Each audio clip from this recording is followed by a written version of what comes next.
Bonjour. Bom dia. Desculpa para meu português, eu sou francês e eu sou no Brasil desde 2 anos. Então, desculpa para mim o sotaque de sapo francês. Hein? Eu vou apresentar a empresa de minha família, que existe desde 70 anos, que é um grupo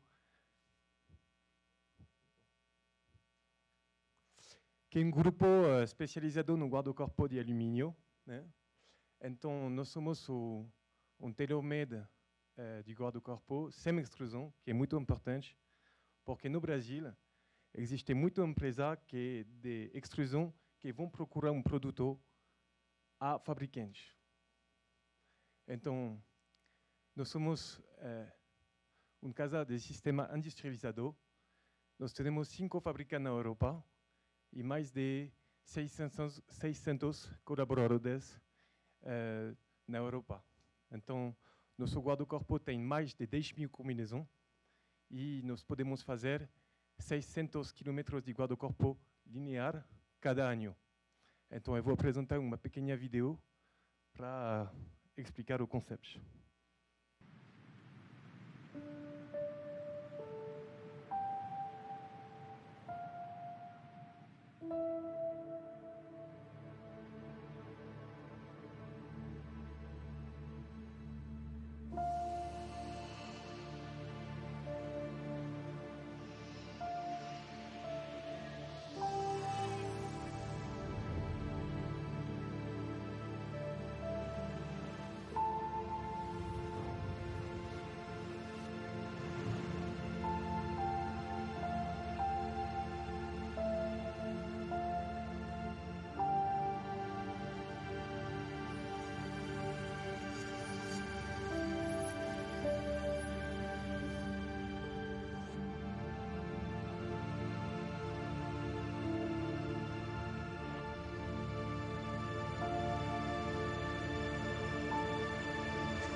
Então, esta é nossa atividade, de fazer um guarda-corpo 100% dentro de uma fábrica e de entregar um produto pronto para a instalação.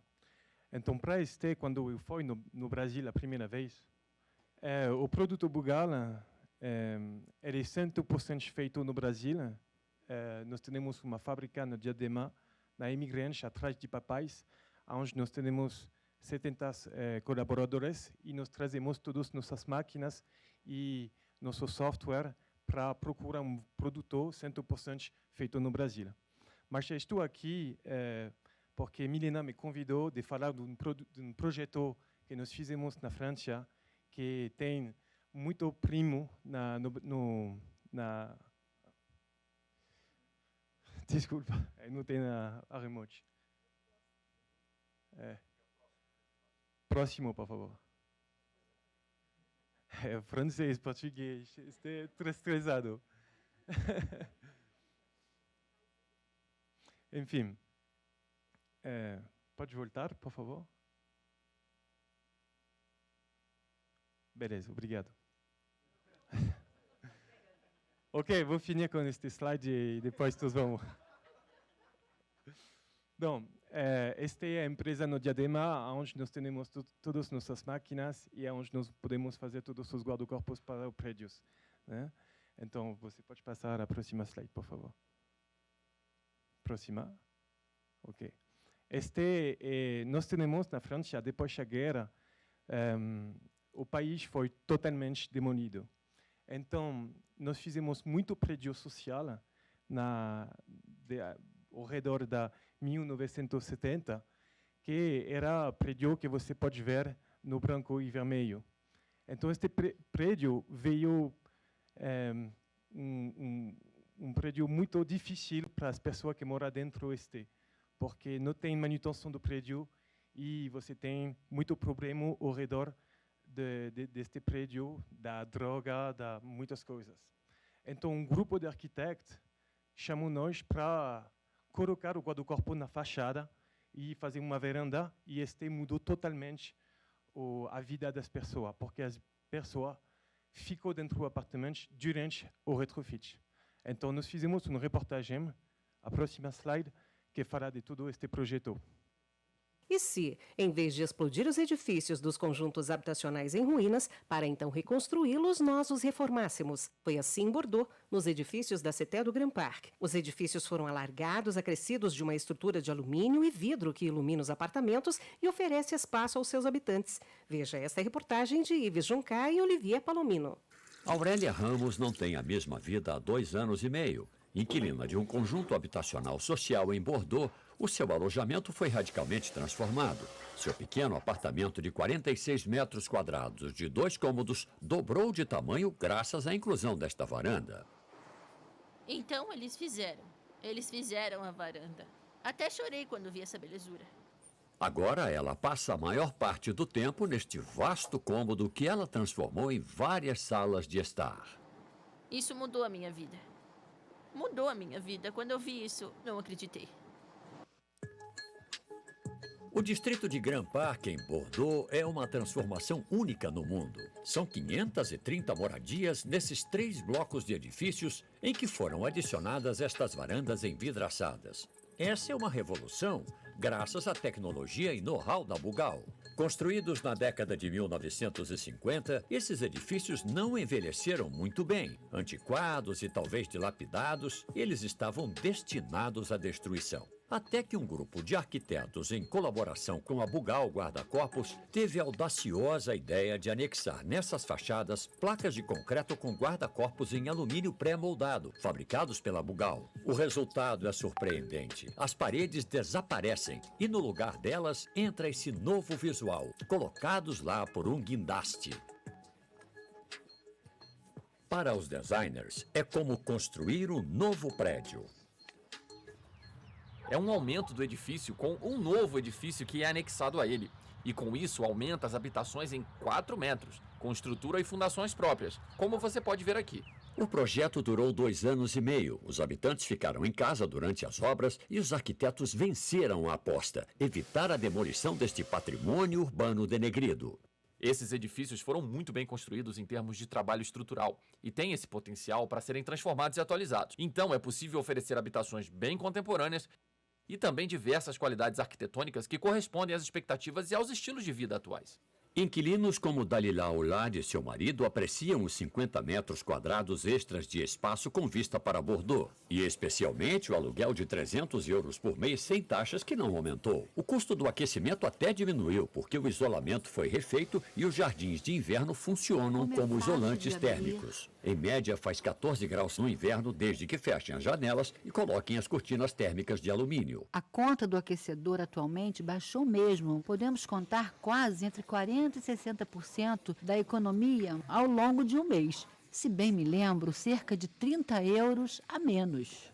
Para a empresa, esta reforma custou 66 mil euros por habitação, o dobro de uma renovação clássica, mas 3 vezes menos do que uma demolição seguida de reconstrução, e com um balanço ecológico imbatível. Você não precisa desconstruir o prédio, demolir todo o edifício, mudar cada morador para outro lugar, para então voltar a consumir tantos espaços naturais e reconstruir com novos materiais. Na França, apenas 2 outros projetos semelhantes foram concretizados. Este conjunto habitacional em Paris e esses edifícios em Saint-Nazaire, feitos pelos mesmos arquitetos com a Bugal, realizações de destaque na atual política de reabilitação urbana. E a transformação da CT do Grand Park ganhou o Prêmio de Arquitetura Contemporânea concedido pela União Europeia no ano passado. É uma proeza técnica criada pela Bugal graças ao seu know-how de mais de 70 anos, que fabrica tudo à medida em escala industrial.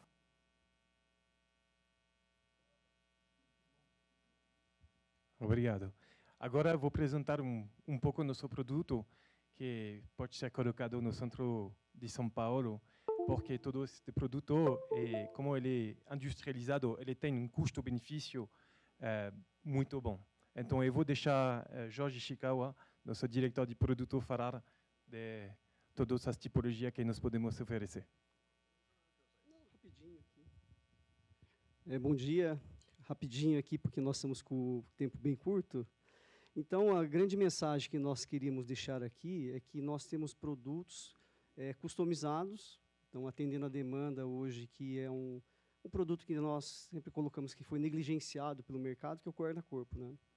Então, nós temos no catálogo, vocês podem dar uma olhada, alguns nossos produtos, todos eles são em alumínio, tá? Então, tem uma gama muito grande de produtos de barrotes, então, todos eles em alumínio, com garantia de 20 anos, com pintura. O nosso fornecedor também está aqui, o Jorge Henrique Easy Color, também faz um trabalho muito longo com a BAL, com a Asbeia, com a FEAL.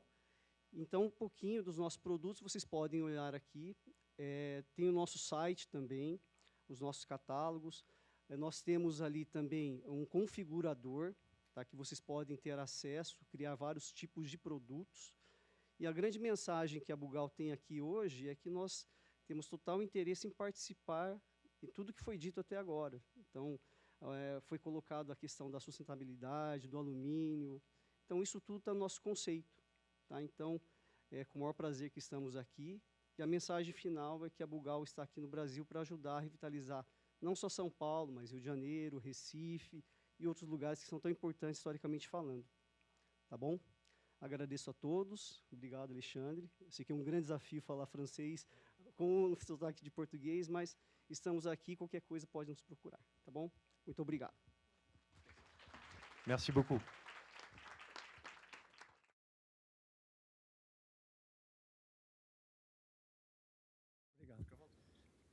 Bom, bom dia a todos e a todas.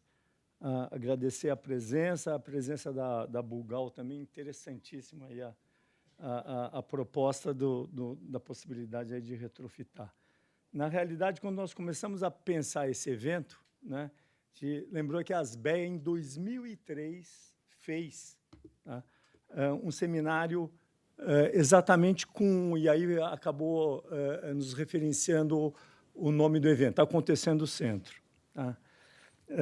Na época, até fizemos um cartaz, que não conseguimos reproduzi-lo novamente, pelo Matuque, né? um artista plástico, que era o edifício São Vito, e nas janelas tinham imagens, o Henrique era presidente na época, e nas imagens tinham referências da cidade de São Paulo, os principais lugares, né? esse edifício, né, o São Vito, com o Mercúrio, anos depois foi demolido, era do lado do mercado, do lado do mercado municipal. Um dos motes desse evento era o fato de que o BID tinha destinado uma verba de 100 milhões de dólares para retrofitar monumentos, edifícios no centro histórico. Tá? Mas ele exigia uma contrapartida de 68 milhões de dólares da iniciativa pública, do poder público ou da iniciativa privada. Tá? A gente já tinha esse diagnóstico que nós estamos reapresentando aqui, que a questão principal era ocupar o centro com habitação. Tá? Já tinha a Operação Urbana Centro, a Operação Urbana de 97, já tinha um mecanismo de TDC, tá? E passaram-se 20 anos. Né? O centro evoluiu, em algumas coisas realmente mudou, mas não é aquele centro requalificado, povoado e vibrante que a gente imaginou naquela época. Né? Nós tivemos um movimento até da ida dos órgãos municipais para o centro, né? Logo depois o Palácio Matarazzo foi ocupado pela prefeitura, vieram algumas secretarias e hoje a gente vive, né? Inclusive teve o início de uma cena gastronômica que hoje parece que está ficando mais clara no centro. Mas a questão do adensamento estava colocada, e principalmente a questão do adensamento pensando na habitação de interesse social como uma das formas de você puxar esse processo. O que mudou de lá para cá? Nós tivemos marcos regulatórios importantes na cidade. Né? Tivemos novos planos diretores, tivemos toda a legislação que diz respeito ao EHS e HMP, né? Mas, além, digamos, desses marcos regulatórios, né, que foram já colocados e que agora tivemos a fala do secretário Branco colocando também o interesse, digamos, de um novo momento com relação a trazer os órgãos estaduais para a área central. O que é importante a gente pensar? Quer dizer, esses 20 anos, o que nós aprendemos com o que aconteceu, o que deu certo e o que deu errado? Tá? Qual que era aquele cenário na época, qual que é o cenário hoje? Né? Essa evolução da legislação trouxe novas possibilidades? Os incentivos colocados são suficientes para aquilo que a gente estava imaginando para essa nova concepção, né, essa ideia de centro que a gente quer ter como a representação da cidade de São Paulo, né, do imaginário do cidadão e do paulistano. Gostaríamos de morar e viver nessa área central, né? Faltam mais investimentos. Então, eu acho que a gente tem muito ainda a pensar, a conversar. O painel que nós vamos tratar vai ser um recorte, né, em cima da questão da habitação. Eu vou falar depois do César, que vai colocar o advogado e presidente da SP Urbanismo, que vai colocar quais são as expectativas com relação ao projeto de intervenção, o que o poder público imagina disso. Né? Nós vamos ter também a colaboração da CETIM, né, através do diretor de incorporação, o Eduardo Pompeu. Não viu o Eduardo Pompeu, onde ele já está lá, o Eduardo. Vai falar da experiência da CETIM no centro de São Paulo, né, e o que aconteceu e se ela quer permanecer, quais são as expectativas dela com relação a isso. Eu vou fazer o recorte na habitação e, no final, o Cláudio Bernardes, Secov, ex-presidente, ex-reitor, vai abordar os aspectos da viabilização do PIL, né? O que precisa para a gente viabilizar isso. Temos uma oportunidade grande aqui, vamos começar por favor, a palavra é sua.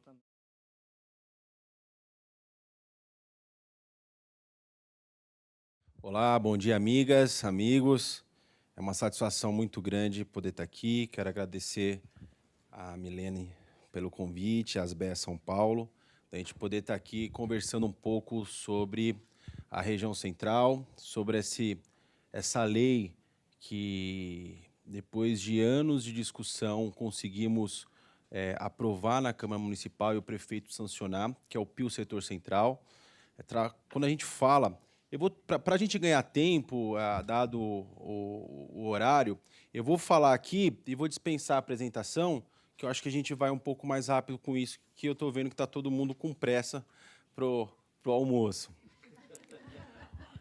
Mas falar do centro de São Paulo, a exemplo de outras cidades do Brasil que passam por esse processo de requalificação da região central, o Farjado está aqui, um amigo, um parceiro, que fez um trabalho no Rio de Janeiro e tem sido parceiro da cidade de São Paulo também nesse desafio, um grande desafio. Eu costumo dizer que todos os prefeitos que passaram pela Prefeitura de São Paulo tiveram ideias para que conseguissem fazer um processo de requalificação e retomada do centro de São Paulo. A cidade de São Paulo, o centro de São Paulo, até a década de 70, mais ou menos, ela era o lugar mais procurado pelo paulistano para viver, para ficar. E, com o passar do tempo, essa realidade começa a mudar. E as pessoas saem do centro e começam a ficar em outras regiões, né? O centro acaba expulsando as pessoas. E aí fazer esse processo de transformação começa já há algum tempo, e a pandemia vem e traz ainda mais urgência em que o poder público, em parceria com a sociedade civil, crie uma solução para a região central. A pandemia ela acaba escancarando alguns problemas em todas as cidades e traz novas realidades que a gente precisa enfrentar. Então, o PIO Setor Central ele começa a ser discutido em 2018, na verdade ele começa em 2017, e ele tem ali o seu primeiro diagnóstico, o seu primeiro desenho em 2018, pela nossa amiga, a ex-secretária Heloísa, que faz um grande trabalho frente à Secretaria de Desenvolvimento Urbano e Licenciamento, SMU à época, né, de Urbanismo e Licenciamento da cidade de São Paulo. Esse PIO é discutido durante alguns anos dentro da Prefeitura, São Paulo Urbanismo, secretarias, e aí, em 2020, o prefeito, à época o prefeito Bruno Covas, encaminha à Câmara Municipal esse projeto de lei. De 2020 até 2022, há uma ampla discussão e alguns amigos, algumas amigas que estão aqui, eu pude ver participando de debates, discussões na Câmara Municipal, na Prefeitura, audiências públicas, para que esse PIO ele pudesse avançar e trazer uma ferramenta poderosa para que o centro de São Paulo pudesse receber investimento e, com isso, ter uma melhoria nessa região central. O perímetro desse PIO ele é bem extenso. Imagina que dentro desse PIO está concentrado ali pelo menos 450 mil moradores. Mas o grande desafio é aumentar essa concentração de pessoas que moram. Porque, segundo o metrô, todos os dias, 2 milhões de pessoas saem da periferia e vêm para o centro e têm que retornar para suas residências para poder trabalhar. Na região central está concentrado 59% dos empregos da cidade, enquanto a sua maioria dos paulistanos moram na periferia. O grande desafio de quem discute cidade é justamente diminuir essas distâncias. A gente viu o exemplo de Paris e outras cidades do mundo que é encurtar as distâncias, melhorar a qualidade de vida de quem vive a cidade. O nosso caso aqui é o paulistano. Então, nós temos 447 mil pessoas que moram na região central. E essa região central, imagina que a gente está falando que 50% dela é só de comércio. Então, é uma região muito focada no comércio e pouco na habitação. E a gente sabe a necessidade de inverter essa lógica. Então, todos os investimentos com a AIU, né, o PIO ele gera a AIU, então todos os investimentos previstos 40% serão priorizados para habitação, né? A expectativa da cidade de São Paulo é que com esses investimentos, com essas intervenções, a gente consiga produzir na região central 220 mil novas moradias, priorizando a habitação de interesse social. Então, 40% é para habitação, 20% é para serviços e 5% para o patrimônio histórico e ambiental que existe na região central. Falando de habitação, como eu disse aqui agora, nós temos a expectativa é que seja criada 220 mil novas moradias na região central, onde 40% de tudo que for arrecadado com outorga onerosa vai ser investido para a criação de habitação de interesse social. Hoje, na área central, 10% das EIs, né, das zonas de interesse social na cidade de São Paulo, estão desenhadas nesse perímetro do PIO Setor Central. Essa é a expectativa da Prefeitura de poder fomentar a criação de moradia. Quando a gente fala de mobilidade, que é aqueles outros 20%, 20% daquilo que for arrecadado para serviços, o desafio é a gente conseguir eliminar as barreiras de circulação existentes na região central, priorizando sempre a caminhabilidade, priorizando e valorizando o transporte não poluente, desincentivando o uso do transporte público, o uso do transporte individual, priorizando o transporte público, porque essa região central que nós vivemos em São Paulo, ela é provida de transporte público. E a concentração de transporte público aqui não perde para grandes cidades do mundo, como Paris, como Nova York, no perímetro central. Quando a gente faz a comparação, nós temos a mesma malha de transporte público do que esses grandes centros mundo afora. E nós temos que valorizar o uso desses modais. Então, a expectativa é a gente criar 14 transposições, né, com ciclopassarelas, passagens sobre rios, ferrovias. E para que isso aconteça, na lei que cria a AIU, do PIO Setor Central, está previsto que o Tesouro, né, os recursos da Prefeitura, vai financiar os 100 milhões, vai antecipar 100 milhões, não vai esperar a arrecadação com outorga, então a Prefeitura já coloca 100 milhões para que esses investimentos comecem a acontecer e, com isso, essa transformação tenha um início acelerado. Porque, é claro, a Prefeitura começa um processo de transformação e a expectativa é que o setor privado, o setor produtivo, acompanhe esse processo e, com isso, vem o investimento do setor privado também na região central e, com isso, a gente consiga fazer a transformação desse centro. Vamos falar também, a lei fala também do patrimônio cultural e, claro, com isso, fomentar a economia criativa. Então, tudo que arrecadar 5% é para esse segmento. Vocês terem uma noção, a região central ela tem algo em torno de 1.100 prédios tombados. E a gente sabe, quem trabalha com investimento, com empreendimento, quando você está numa área envoltória de um prédio tombado, o Paixão está aqui, eu vi ele agora há pouco, ele é responsável pelo DPH, a gente sabe como é difícil você licenciar um empreendimento numa área envoltória. Se vocês forem olharem a região da Sé e República, se você não esbarra num prédio tombado, você está dentro de uma área envoltória. Isso inviabiliza e muito qualquer tipo de investimento. No PIO, essa trava ela é flexibilizada nessa lei da AIU. Então, quando você for retrofitar, quando você for construir dentro de uma área envoltória, as restrições poderão ser flexibilizadas e você pode fazer esse investimento. Isso tem um ganho muito grande. A Adriana Levins, que estava aqui em algum canto, eu cumprimentei ela aqui. Ela passou um processo, eu vou dar como exemplo, para vocês verem como é difícil alguns momentos, alguns problemas que a gente encontra ao licenciar. Um empreendimento ali na região da Paulista, ali na Paraíso, né? Ficou parado discutindo questões do patrimônio histórico 6 anos, não foi? 6 anos parado, o projeto parado, o investimento parado. Qualquer modelagem econômica para aquele investimento se perdeu ao longo desse tempo. Então, a gente acaba dificultando a intervenção, o investimento, quando a gente tem alguns entraves que precisam ser revistos. Claro que é muito importante a preservação do patrimônio histórico, é muito importante a gente valorizar o que nós temos de história, mas a gente não pode também, com isso, inviabilizar investimento, inviabilizar a criação de emprego e a geração de renda na cidade. Então, outra demanda da cidade que era muito discutida era a questão do TDC. Vocês lembram muito bem, a transferência de TDC de dentro do perímetro da operação urbana para fora. Isso tem uma decisão do STF que inviabiliza o envio desse TDC para fora do perímetro do centro, pelo motivo que ele foi criado.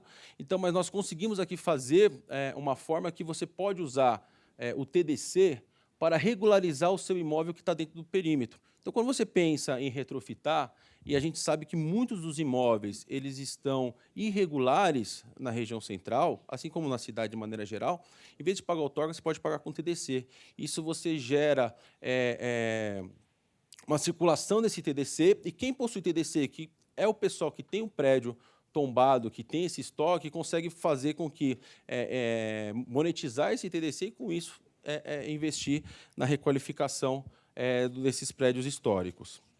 Nós falamos também na IU o incentivo nas áreas verdes, como a gente falou aqui, não podemos nunca esquecer da sustentabilidade, e aí é dobrar aquilo que tem de área verde na região central, requalificar 8 espaços verdes e também criar 24 novas áreas verdes na região central. Se vocês passarem hoje ali na frente da Praça Roosevelt, na frente da Praça Roosevelt nós estamos montando, criando, construindo ali um mirante 100% sustentável, é um novo ponto na cidade de São Paulo, com a captação de água, com jardim de chuva, com energia não poluente.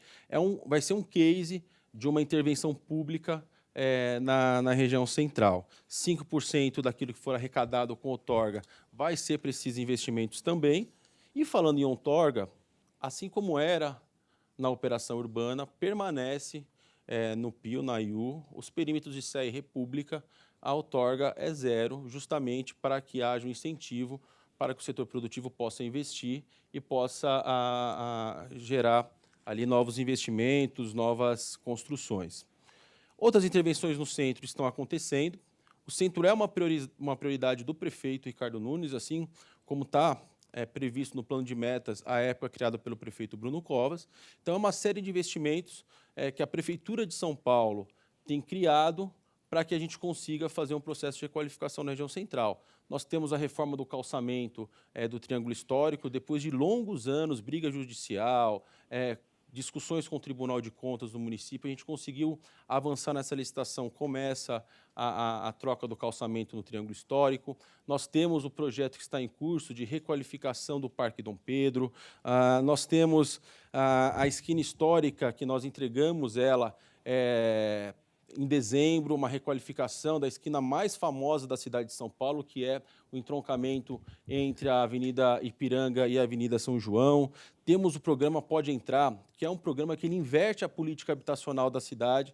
Em vez do poder público construir, hoje o poder público passa a comprar do privado. Isso fica mais barato, a habitação, a compra desses imóveis para a Prefeitura de São Paulo, e mais rápido também a produção desses imóveis. Enfim, uma série de outros incentivos que estão previstos na IU, na lei que cria o PIO, o projeto de intervenção urbana. E, claro, a gente acredita e a gente defende que o poder público não consegue sozinho fazer essa transformação. Assim como também a iniciativa privada sozinha não consegue fazer essa intervenção. Se a gente não caminhar de braços dados e junto o poder público e a iniciativa privada trabalhar para que aconteça essa transformação, para que, de fato, a gente consiga transformar a região central num território democrático, num território dinâmico, num território sustentável e seguro, a gente não vai conseguir. Não é o poder público sozinho que vai fazer essa transformação acontecer. Então, a gente conta com debates como o que nós estamos fazendo aqui e também com uma efetivação de trabalho. Não adianta também a gente só ficar discutindo. Alguns aqui a gente já teve a oportunidade de discutir alguns problemas, alguns projetos. Quando eu escuto, vamos criar um grupo de trabalho para discutir, eu já falei, não vai andar. Vamos de fato acontecer, venha com proposta concreta e a gente discute e a gente consegue fazer avançar. A Prefeitura de São Paulo está aberta para receber insights do setor privado E, assim como a gente fez em outras ocasiões, esses insights, essas propostas, a gente coloca em prática e a gente consegue fazer a transformação, em especial da região central. Gente, eu tentei correr aqui e falar bem rápido, a plaquinha lá já deu o tempo esgotado faz uns 10 minutos, e aí eu comecei a correr um pouco mais. Eu quero agradecer mais uma vez, Milene, a todos. Eu estou aqui à disposição. Obrigado, gente.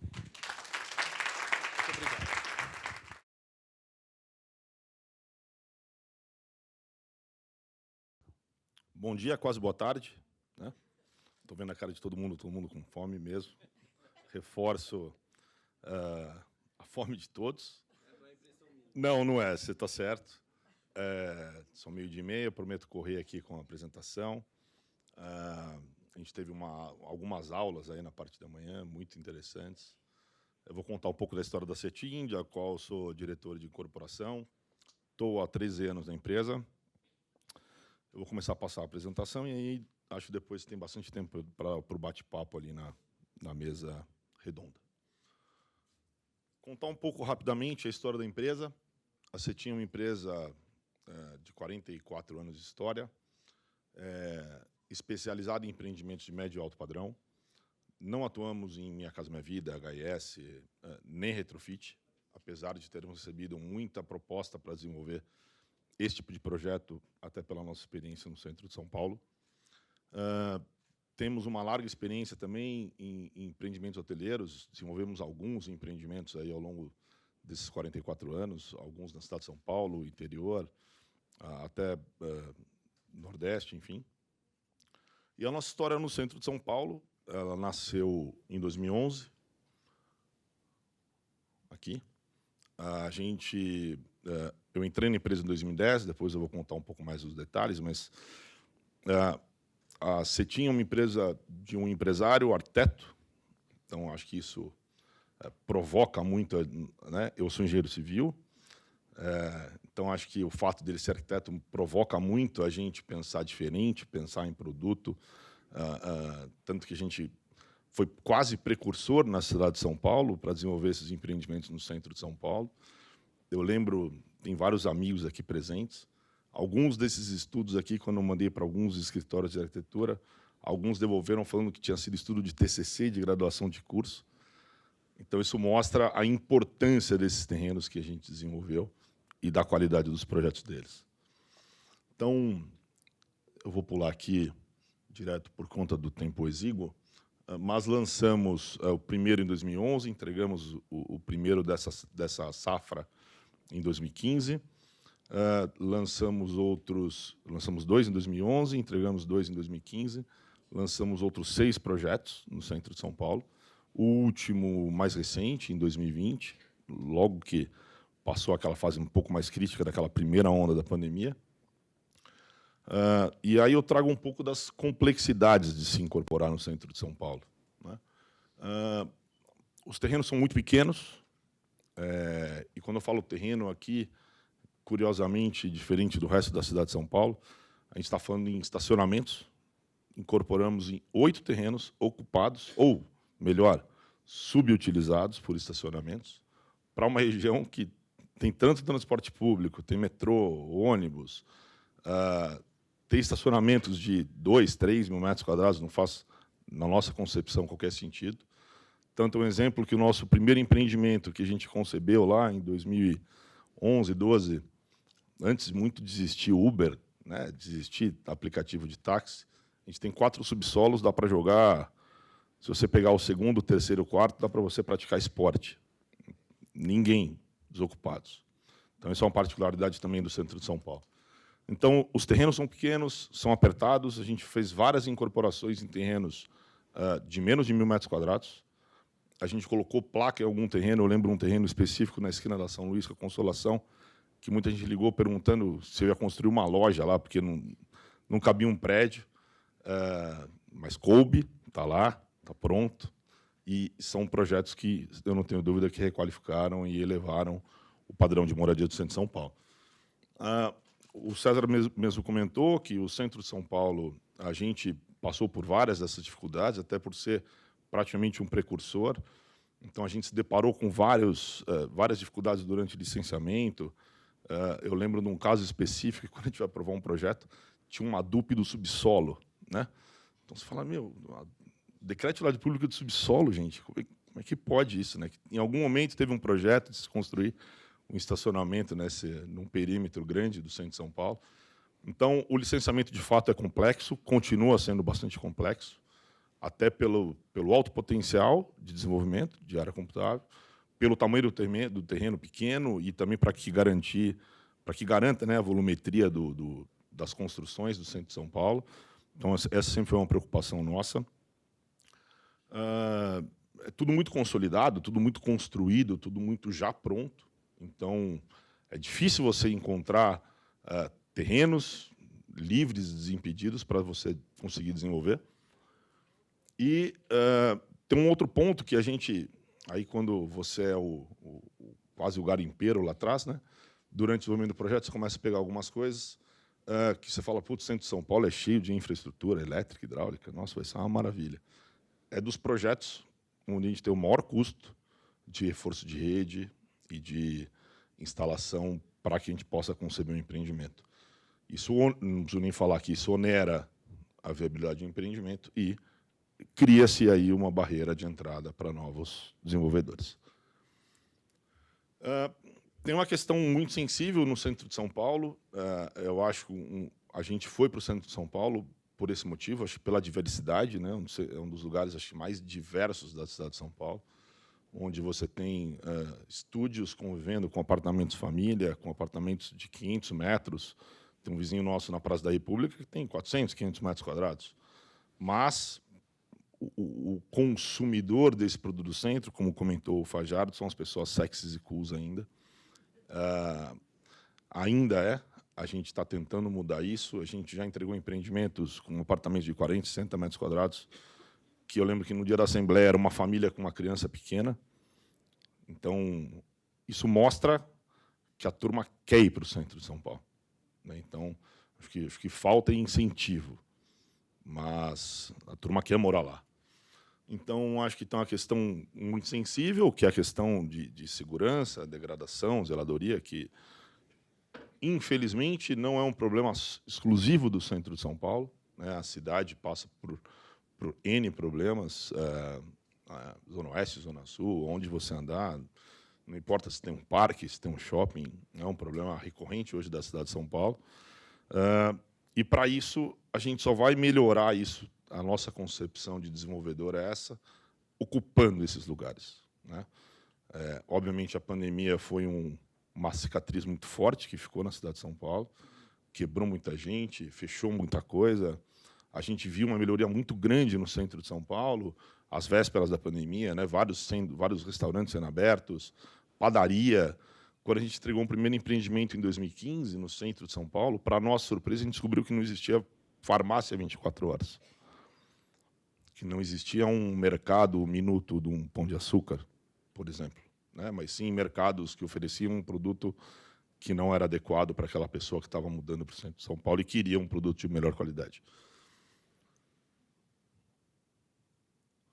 A gente, como eu comentei, foi para o centro porque quis, por paixão. Quando eu entrei na Cetim, a primeira demanda que eu recebi como comprador de terreno lá atrás, do Antônio Cetim, que é o fundador, foi: Edu, eu quero comprar esses 2 terrenos da Praça da República. Falei, por quê? Ele falou, porque eu quero, porque eu gosto do centro. Eu faço anúncio no jornal, para quem lembra de jornal ainda, né? Parece um negócio da época das cavernas, mas ele falou, Edu, faço anúncio no jornal há 10 anos, falando que eu quero comprar um terreno no centro de São Paulo e eu não consigo. Então, estou aqui há 13 anos por conta disso. Eu consegui comprar aqueles terrenos. Depois vocês vão ver os empreendimentos. Então, a gente está nos principais pontos. Todos os nossos empreendimentos ele tem como sobrenome da linha Cetim Downtown um marco próximo. Então, a Estação da Luz, Praça da Sé, a própria Praça da República, Brigadeiro, São João. E são perfis de empreendimentos de estúdios 1, 2 e 3 dormitórios. Então, é bem diverso, atendendo até a demanda de diversidade que a gente tem dos nossos clientes no centro de São Paulo. São todos produtos completos.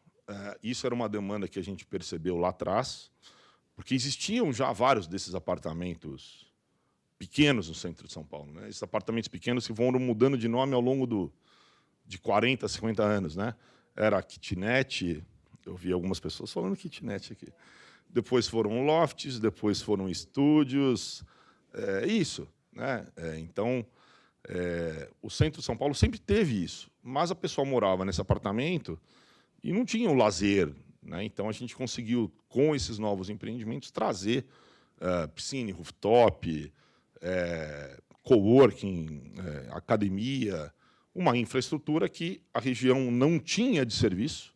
A gente primeiro trouxe para os nossos empreendimentos para trazer esse público que vai usar esse serviço e vai usar esse serviço na rua posterior. Então, é quase uma consequência desse desenvolvimento.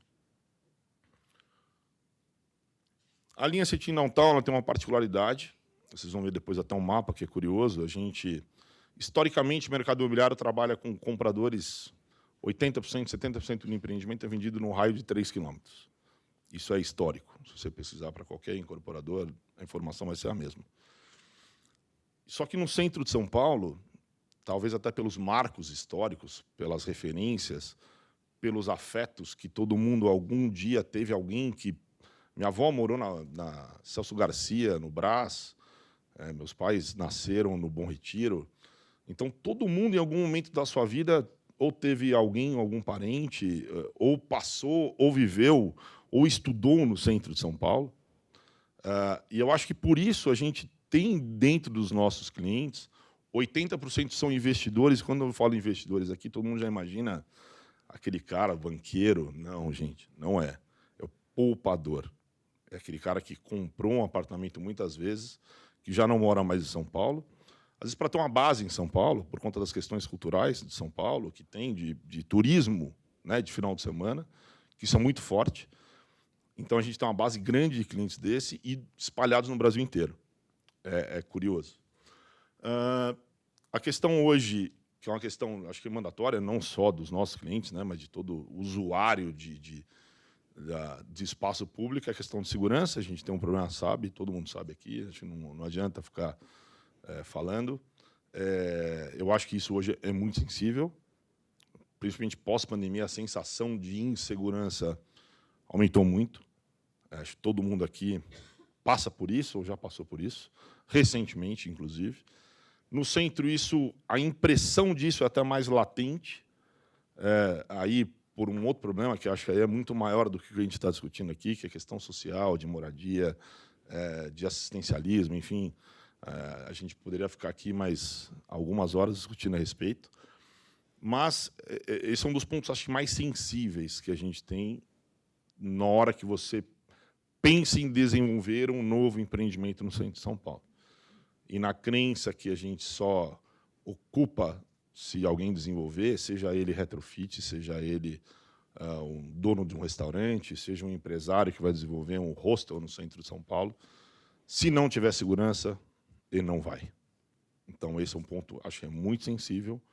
Eu acho que a gente tem essa solução, tem que buscar uma solução, não tem esse remédio, mas eu acho que é um dos pontos mais sensíveis hoje. No centro de São Paulo, isso é muito sensível, muito latente, é visual, né? A gente... esse aqui é o empreendimento que eu comentei com vocês lá atrás. Esse branco da direita aqui, que tem uma linha mais de Genópolis, anos 70, anos 60, né? É o meio Art Deco. Ele é o oposto, foi proposital isso, a gente fez uma provocação. O outro é tudo mais moderno, pele de vidro. Esse aqui é uma imagem, não está pronto, está em obra, concluindo. Esse terreno junto, eram 2 estacionamentos, eles juntos dão mais ou menos 4.000 metros quadrados de terreno. A gente tentou comprar os 2 juntos, não conseguiu, porque, como até eu comentei anteriormente, o centro de São Paulo tem muito problema, principalmente para retrofit, de problema jurídico, de imóvel com problema jurídico. Eu vejo isso uma barreira de entrada forte no centro de São Paulo. Então, você não consegue comprar, porque simplesmente você não tem um dono. ou você tem um imbróglio jurídico, porque são áreas muito antigas, que já está, às vezes, na 5ª geração da família, e você, muitas vezes, não tem solução para isso. Então, esse é um problema também para se incorporar no centro de São Paulo, ou toda e qualquer região antiga de São Paulo enfrenta essa mesma dificuldade. Mas o empreendimento, acho que é único, eu sou suspeito, né? Os arquitetos que conceberam também, eu tenho certeza que são, mas acho que a prova de qualquer outra coisa é um empreendimento incrível. São 2 empreendimentos incríveis, né? A gente lançou, esse é o último que falta entregar, que é esse mais claro, que é o Sentinel Town Nova República. A gente entrega ele no final desse ano agora, e com isso a gente entregou aí quase 2.000 unidades totais no centro de São Paulo. Eles estão mencionados aqui. Daquele que está pronto é a MCA, do outro é o Jonas Birger. Tá? São os projetos de arquitetura. Aqui estão todos os arquitetos, aqui, todos mencionados. Afinal de contas, o engenheiro civil está aqui para produzir, né? O que vocês pensam, criam, né? Essa parceria é de longa data e a gente pretende continuar. Então, aqui são todos os empreendimentos que a gente lançou. Quando a gente concebeu esses Brigadeiros São João, a gente foi chamado de louco, porque não tinha empreendimento desse padrão no centro de São Paulo. Eu lembro que meus amigos ligavam e falavam, é sério, na São João, e a gente lançou, vendeu 80% no lançamento. E aí, ficou todo mundo de boquiaberto. Muita gente depois, muito incorporador, foi para o centro de São Paulo depois, porque o mercado imobiliário trabalha dessa forma, né? Tem muito desse efeito manada, alguém foi primeiro, quebrou a pedra, depois o outro vai, e lances, e por aí vai. Mas eu lembro que a Operação Centro era quase nada produzido, e aí a gente começou a conceber, e todos eles foram muito bem atendidos. Esse é o da São Luís, que eu comentei com vocês, que é o menor. Então, são 8 projetos. Todos eles caberiam em qualquer lugar, qualquer endereço da cidade de São Paulo. Qualquer endereço. De Faria Lima, qualquer endereço caberia e faria bonito no endereço, não tenho dúvida disso. Aqui é um mapa que mostra que a gente está bem espalhado em toda a região central. Esse aqui é um mapa dos compradores, que eu comentei com vocês. Curioso, né? Então, você vê que vem gente do Brasil inteiro, gente. Assim, então, essa é uma informação rica que mostra a importância do nosso centro, né? O quão ele é desejado, o tamanho da demanda dele é enorme, né? E aqui é um mapa, um zoom daquele lá, você nem vê, mas é curioso. O perfil extremamente diverso, como também são os usuários do centro de São Paulo. A gente tem alguns empreendimentos, se você for ao longo da semana, você vai ter casal, mochileiro dinamarquês, porque no final do dia, quando você vai viajar para qualquer lugar do mundo, você coloca no Google primeiro, né? E aí você vê onde você quer ficar, muitos querem ficar no centro de São Paulo, e a gente acaba tendo uma rotatividade dessas plataformas de locação para esses projetos também, até pela grandiosidade deles. Aí aqui a visão do desenvolvedor. Eu não vou entrar em méritos técnicos, porque aqui os especialistas são vocês. Eu só queria te colocar, são 2 pontos, para mim, muito sensíveis, 3, na realidade. A partir do momento que a gente quer desenvolver e incentivar a ida do poder, né, das empresas para desenvolver novos empreendimentos, novos projetos no centro de São Paulo, e você coloca um potencial construtivo parecido com os raros eixos disponíveis hoje, mas você tem disponíveis ainda, eu acho que isso é um primeiro problema. Que antes você tinha 6 vezes na cidade de São Paulo, eu acho que deveria ser 12 vezes na cidade de São Paulo, no centro de São Paulo. Eu acho que deveria ter algo mais permissivo, obviamente sem ferir a arquitetura e a ambiência, mas permitir a gente fazer os arranha-céus no centro de São Paulo, sem vaga, sabe? Se os terrenos são pequenos, eu estava vendo um vídeo de de um terreno no Sorro, em Nova York, que provavelmente todo mundo viu aqui. Ele sobe, não necessariamente bonito, não estou discutindo o gosto, mas você é uma forma de ocupar o centro. E eu acho que você só ocupa você dando potencial construtivo, gratuidade para isso, apesar de ter uma parte da região que vai ter uma outorga menor, tem outra parte da região que daqui a um pouco começa a cobrar outorga, se não entregar o empreendimento X prazo. Eu acho que isso é um problema. Então, e você vê que aqui, assim como todos os desenvolvedores que foram, todos eles fizeram bons projetos. Então, a gente quer fazer novos projetos, mas a gente precisa de zeladoria, segurança, incentivo e gratuidade. Sem esse combo, ninguém vai desenvolver, gente. Vamos viver um sonho de um plano diretor, de um PIL. Essa é uma preocupação que eu tenho, de ficar no papel, mas não ser colocado em prática. Obrigado, gente.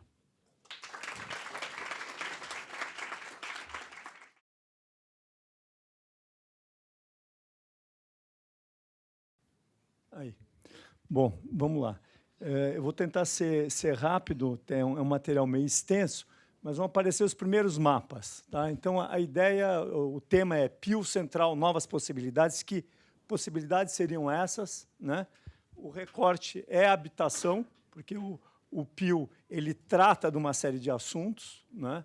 Eu vou fazer esse recorte na habitação, porque o diagnóstico de requalificação passa principalmente pela questão da habitação. Então, o primeiro ponto é aonde é que estariam essas áreas, né? Estamos falando de 2.089 hectares, né? Uma região extensa em termos de operação urbana. É uma característica das operações urbanas em São Paulo, né? Todas são muito grandes quando você compara as operações urbanas e no caso, o PIL com outras em outros locais, a gente verifica que elas são extensas e quanto mais extensas, mais difíceis de serem trabalhadas. Então, vamos falar sobre onde, e esse onde é em função do diagnóstico que a municipalidade fez com relação à área, imaginando, né, em função da proposta do PIL, onde ela aumenta os coeficientes, onde ela, de alguma maneira, cria as facilidades para atrair a indústria imobiliária. Vamos falar através de uma pesquisa imobiliária, o Hamilton, da Brain, solicitei para ele fazer a primeira pesquisa imobiliária a respeito da AIU. Tá? Então, vamos ter os recortes setor histórico e metropolitano. E, por fim, a lei em si, alguns aspectos da legislação, nós vamos colocar para poder entender com um pouco mais de profundidade. A lei é extensa, são 111 artigos, né? E com complexidade. Então, não vamos conseguir aqui, numa reunião, quer dizer, precisaríamos ter um dia inteiro discutindo especificamente a lei para poder entender ela em mais detalhes. Tá? Nos objetivos gerais, eu destaquei aqui o principal, né? Alguma coisa o César já falou, tá? Mas fundamentalmente o que é? Onde está o triângulo? Incentivo à habitação é o grande objetivo do projeto, tá? Para a transformação do centro. E aí atração, são 220 mil novos moradores à região. Tá? Então, esse é o objetivo nessa área da AIU. Tá? Alguns dados aqui, então. Né? A população, 450 mil habitantes dessa região inteira. Tá? Aqui embaixo, tá? A gente vê as densidades populacionais. Então, você vê Santa Cecília com 200 habitantes por hectare, a região central com 145 e o município de São Paulo com uma média de 85.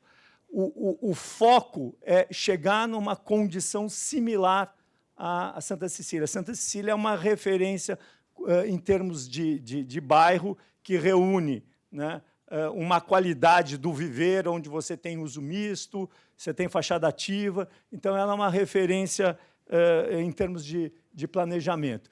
E aqui, quando a gente fala em 220 mil pessoas, o que nós estamos falando? Né? Que na região central moram, em média, 2,5 habitantes por domicílio, no município 3,14. Então, estamos falando em trazer para a região de 70 a 88 mil habitantes. Tá? A produção, de outro lado, a produção habitacional, em 15 anos, foram de 42 mil habitantes, de 2000 a 2015. Né? Então, isso aí dá uma média de 2.500, 2.700 habitações por ano. Né? Quer dizer, para você alcançar o PIL, ele tem um horizonte de 10 anos. Tá? Outros dados ali que agora não interessam, metas do projeto. Tá? Então, o PIL com 2.089 hectares, aqui está o perímetro dele. A gente vê, tá, aonde acontece o residencial horizontal, vertical e misto, e onde a gente tem área industrial. Então, o que está acima, né, o PIL hoje são 11, são 10 distritos. Né?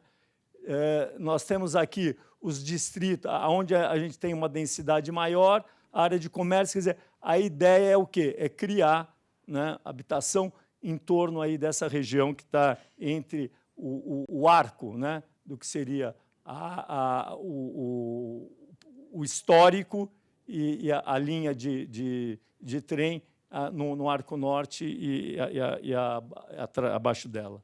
Tá? Aqui dados dos coeficientes. Né? Então, no Bom Retiro, por exemplo, a gente tem de 2,5 a 2 no Brás, Paris, 1,3 coeficiente de aproveitamento residencial, né? Em contrapartida ali Santa Cecília e República 8,4. Então, aqui temos a possibilidade de adensar a área em termos de percentual de área construída não residencial nessa região é de 70% a 80%. Né? Então, vai levando, essa leitura desse diagnóstico aí vai levando, né, a entender aonde que se deveria dar essa concentração dessas oportunidades, dessas novas possibilidades em termos de habitação. Tá? Aqui é um mapa que mostra a densidade construtiva média por quadra. Tá? Então, é realmente concentrada aqui no perímetro. Né? Então, tem uma situação de indução. Produção de HIS e demanda habitacional direta.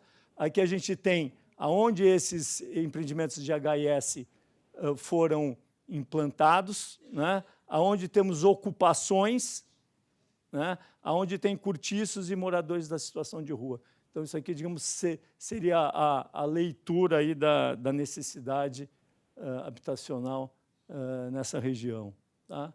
Aí, de outro lado, os lançamentos, outorga onerosa e lançamentos residenciais, de 97 a 2015. Tá? Então, a gente vê realmente uma quantidade pequena, né, na região central. Quer dizer, aqui você tem a produção habitacional, né, aquelas 42 mil por distrito. Né? Então, uma localização maior aqui na Liberdade, na região da Santa Cecília e Consolação. Tá?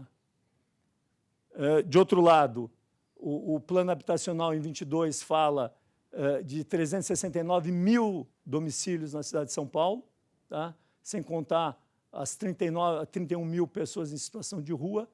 A cidade de São Paulo terá que construir 73 mil moradias até 2030, né? Cerca de 24 mil unidades anuais. Ou seja, isso aqui é o contraponto. Né? Existe uma disputa em termos de aonde isso vai ser colocado. Né? Quem vai produzir, a cidade inteira tem demanda. Né? E aqui a gente vê a situação, digamos, aonde o centro começou a sofrer o processo de esvaziamento. Né? Aqui a gente tinha Sé República, aqui 80 mil pessoas, e aí ele foi caindo, está recuperando alguma coisa, mas, inclusive, aqui é oportunidade no Brás e Paris. Tá? Aí, em função dessas informações, fomos pedir essa solicitação para o Hamilton, uma pesquisa imobiliária, vou passar rapidamente. Tá? Então, empreendimentos lançados por trimestre desde 2017 a 2022, nós vemos que, no período inteiro, tá, de 2017 a 2022, nós tivemos 57 empreendimentos lançados na região central, que dá uma média de 9 a 10 por ano.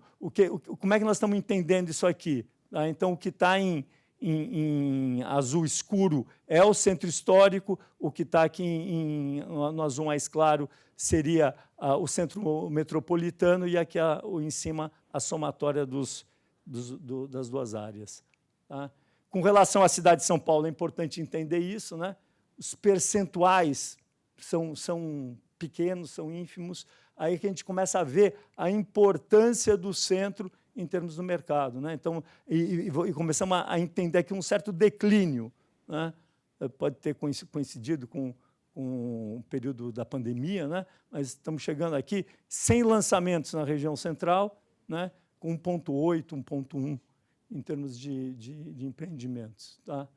Unidades lançadas,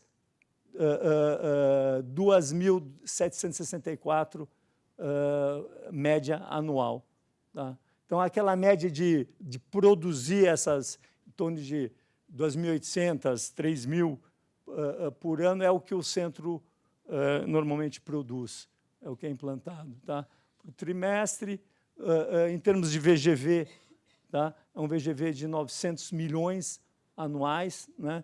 Alguns empreendimentos, né, chegam a ter isso na cidade de São Paulo, né, ou próximo disso, né? Acho que poucos, mas quer dizer, realmente dá uma dimensão do centro com relação à cidade. Né? Você vê que a importância do centro aqui em termos do mercado imobiliário. Tá? Unidades vendidas por trimestre. Tá? Isso aqui, a média, tá? São as 2.500 unidades anuais. Então, mais ou menos acho que se criou uma certa situação de equilíbrio entre o que se consome e o que se produz. Tá? Em termos em milhões, estoque, ele vai, né, tem 3.500, hoje está em 2.800, nos distritos históricos, um estoque menor. Né? Então, para essa quantidade de unidades que a gente precisa produzir ao ano para chegar a essa meta, realmente tem aí uma possibilidade grande. Ticket médio no 400 mil reais, tá? No que seria na área metropolitana, na área centro histórica 400, tá? E em termos de preço privativo por metro quadrado, estamos falando aqui de 9 mil, 10 mil reais. Né? Então, o que seria hoje, eu acho que o correspondente a áreas intermediárias da cidade, né? Já fora bem afastadas até do centro expandido em termos de valor. E área privativa média, 39 no centro histórico e 42 metros quadrados na área metropolitana. Tá? Aqui, rapidamente, então, o tamanho da operação urbana do centro com relação às outras operações urbanas, o que a gente já tinha afirmado. A estrutura da lei são 8 capítulos, 111 artigos, 9 mapas, 5 quadros, plantas, né? E aqui os principais objetivos. Então, estamos falando da oferta habitacional, da ativação. Tá? Aqui o que seria o mapa onde mostra a relação de uma coisa, das duas áreas. Né? O que é o centro metropolitano? O histórico reduziu, né? Ele era maior, ele tinha 662, foi para 450, né? 642. O metropolitano, 1684. Tá? É um mapa aqui que o Marcos Gavião fez um estudo detalhado também, nos encaminhou. As definições aqui para colocar todo mundo no mesmo mapa, né? na mesma página. O projeto de intervenção urbana são um conjunto de estudos técnicos necessários para promover o ordenamento e a reestruturação urbana em áreas subutilizadas e com potencial de transformação na cidade de São Paulo, onde você vai implementar isso é na AIU e tem que ter uma destinação mínima de 25% dos recursos para habitação de interesse social. Tá? Em termos de definição, para quem tem acompanhado o PIL, né, nós temos essas áreas de qualificação, que são as áreas onde existe a manutenção das densidades construtivas e do padrão de ocupação do solo, e nas áreas de transformação, onde o objetivo é alcançar altas densidades construtivas e demográficas. Tá? Temos os eixos estratégicos, que visam a instalação de atividades não residenciais e a qualificação de espaço público lindeiro, e os eixos de transformação, que é onde a ideia é promover o adensamento construtivo e populacional. Tá? Então, aqui tem um mapa com o recorte do perímetro, as zonas, né, da LPUS, com os coeficientes. Né? Então, a gente tem aqui ZEU, ZEM, ZEMP, ZC, ZM, ZES3, né, e ZDE, tá? Com os coeficientes. Tá? Aqui o regramento urbanístico propondo a setorização. Nesse mapa menor aqui dá para a gente identificar o que seriam as áreas de transformação e as áreas de qualificação, né? E com os novos coeficientes, né? As novas possibilidades de aproveitamento, né? Que variam de 2, né, nas áreas de qualificação, Q2, 2, 4 e na Q3, 2. A Q4 vai manter LPUS e Q8A, que seria a área central, né, 6 vezes, e aí onde a gente tem também um aumento seria nas de transformação, que o coeficiente passa a ser 4, e não existe aqui restrições de gabarito. Né? Fizemos, então, um mapa juntando as duas coisas, aqui dá para ver bem as possibilidades. Né?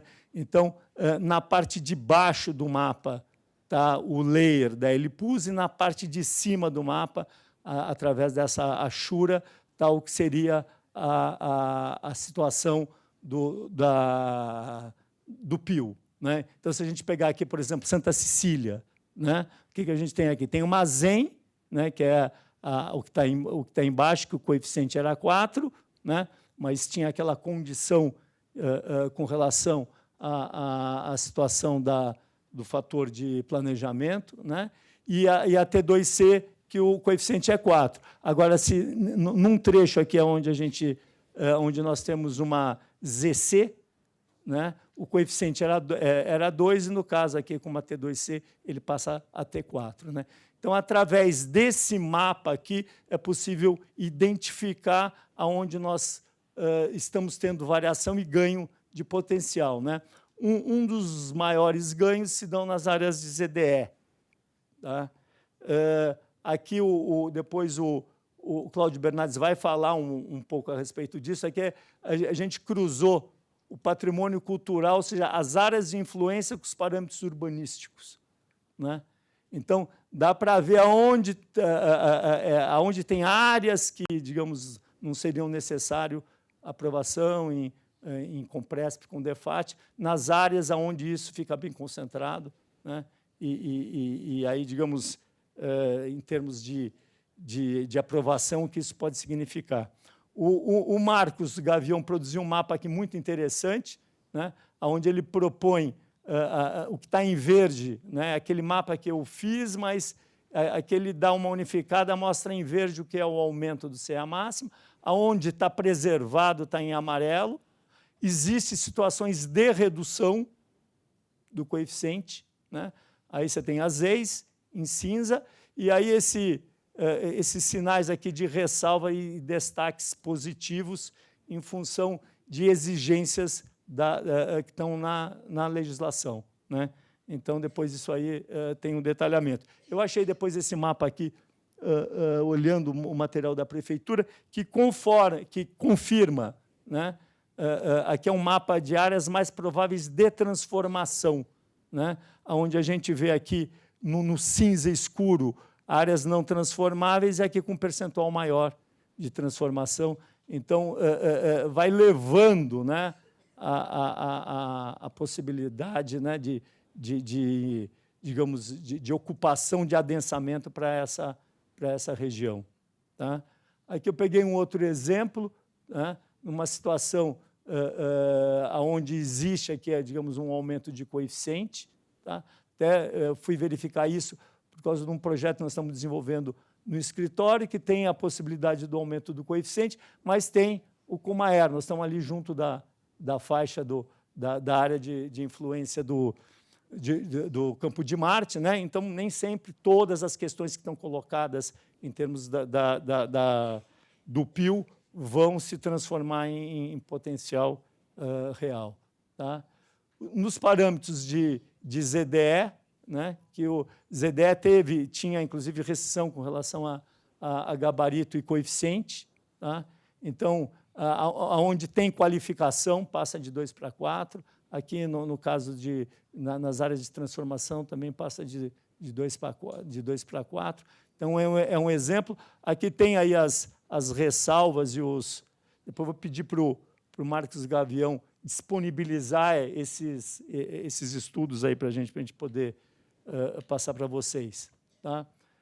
Aqui, demonstrando, você vê que, inclusive, em ZDE, né, não era possível, ZDE 1, né, não era possível você ter R2V.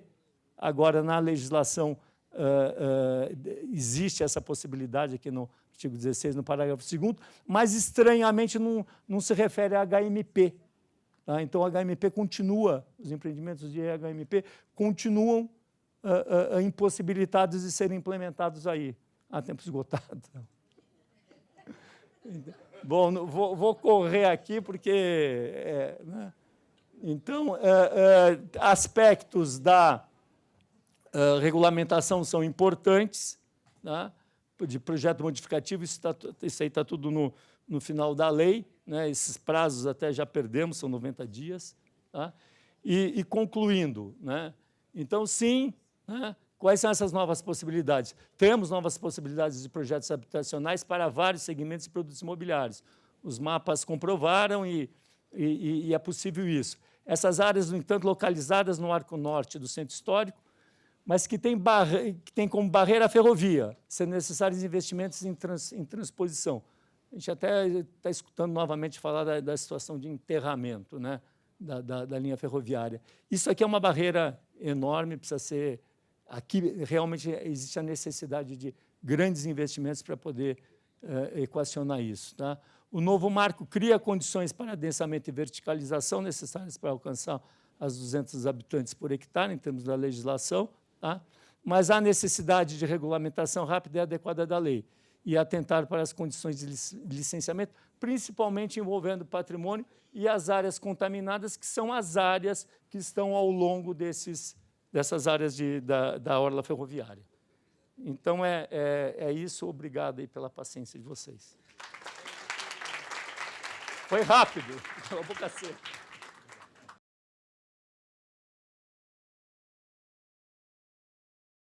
Bom, pessoal, obrigado aí pelo convite. É um desafio falar por último, mas, principalmente, falar por último é 1h20, depois do almoço, sem que as pessoas tenham almoçado, né?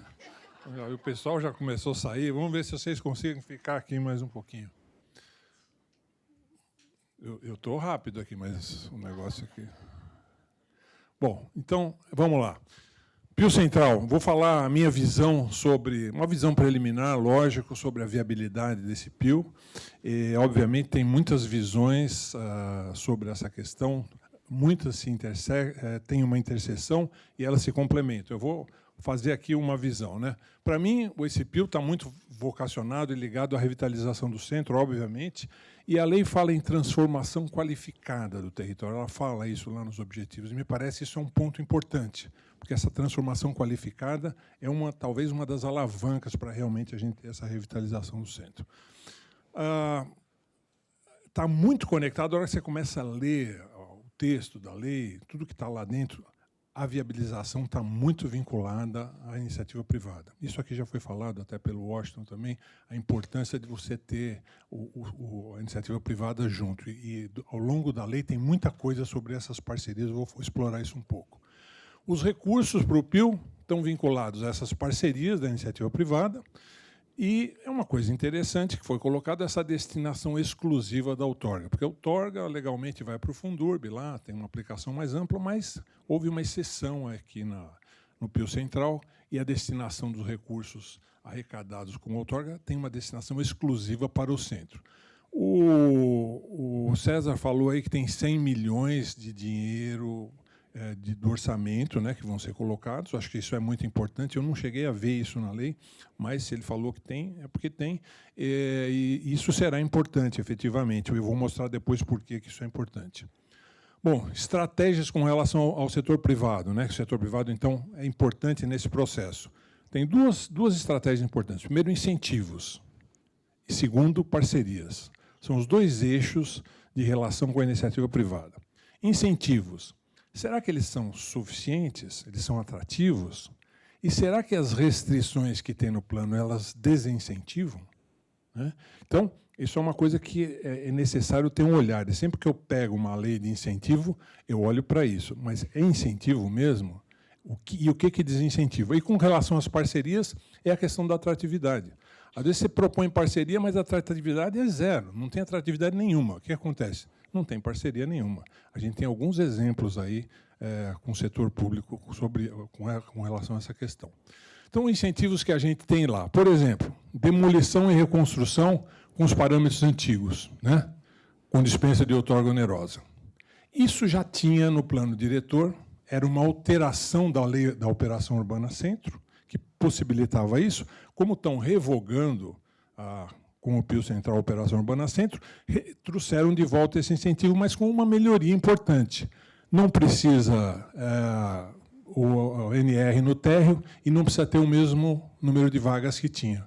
Essa era a disposição que tinha no incentivo, que estava no PDE, mas era um artigo do PDE que mudava a lei de operação urbana, né?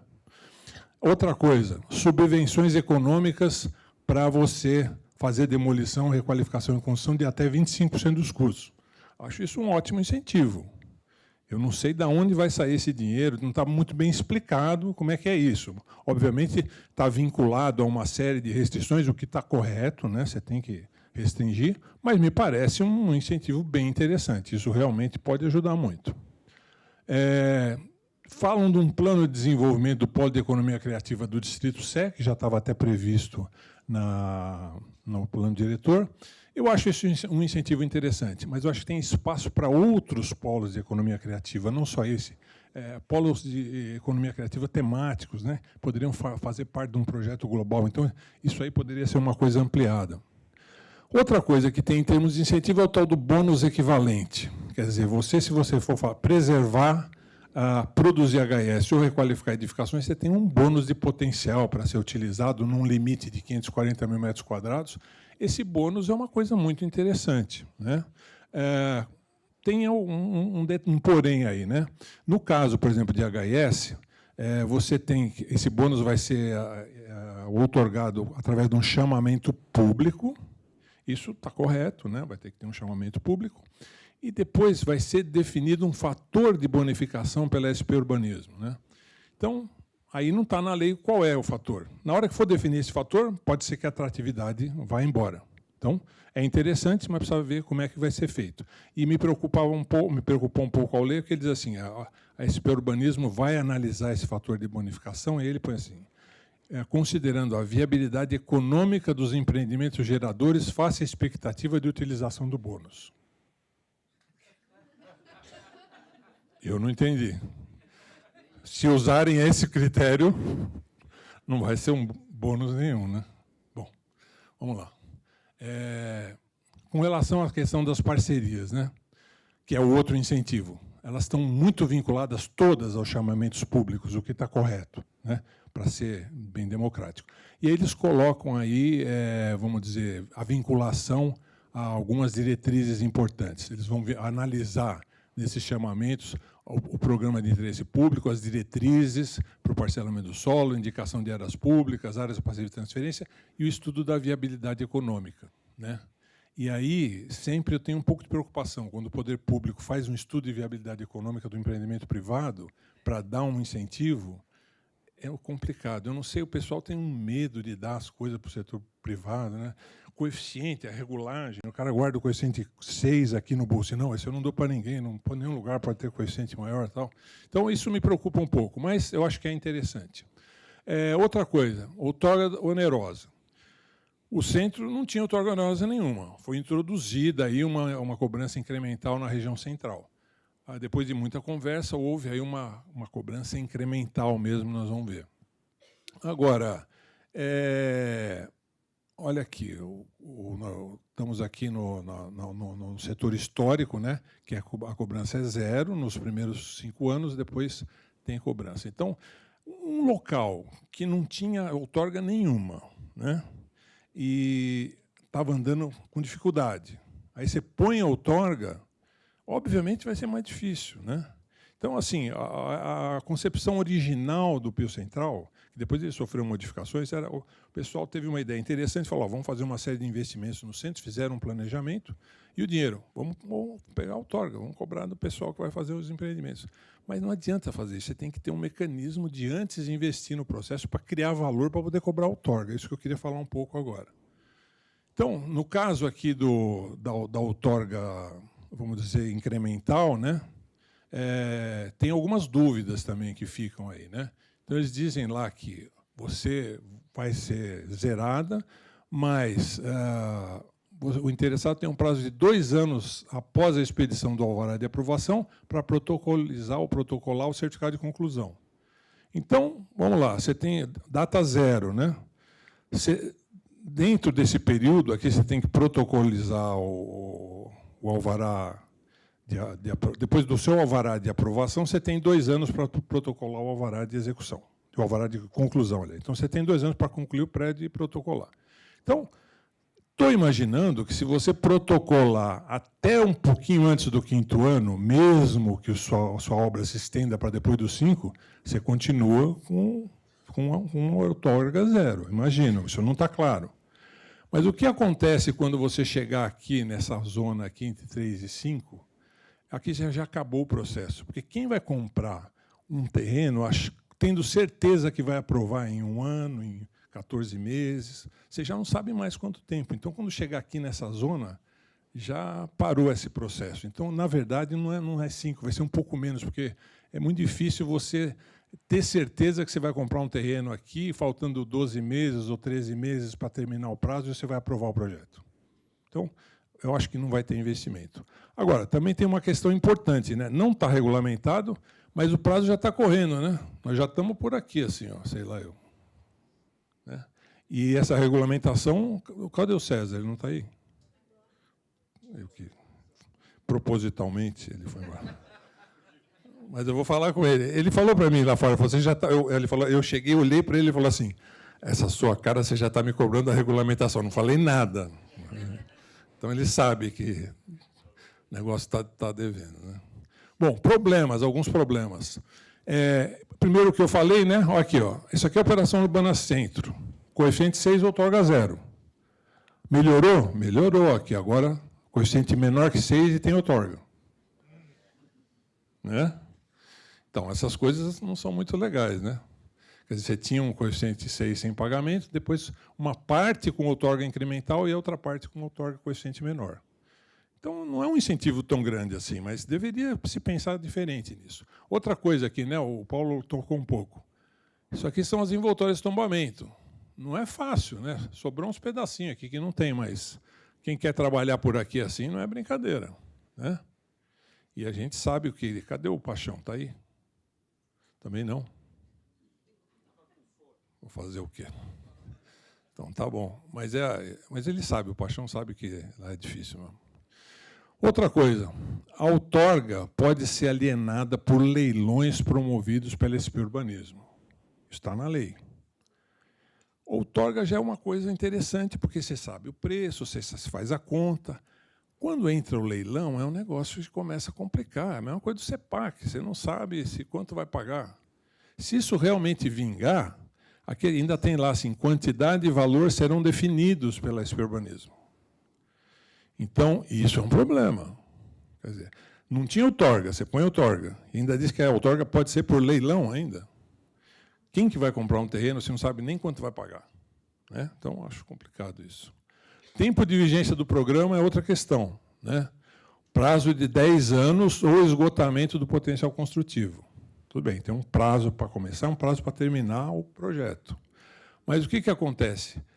Quando está lá no final da operação, como é que funciona, né? Você está 2 anos para acabar a operação, e aí? O que vai acontecer?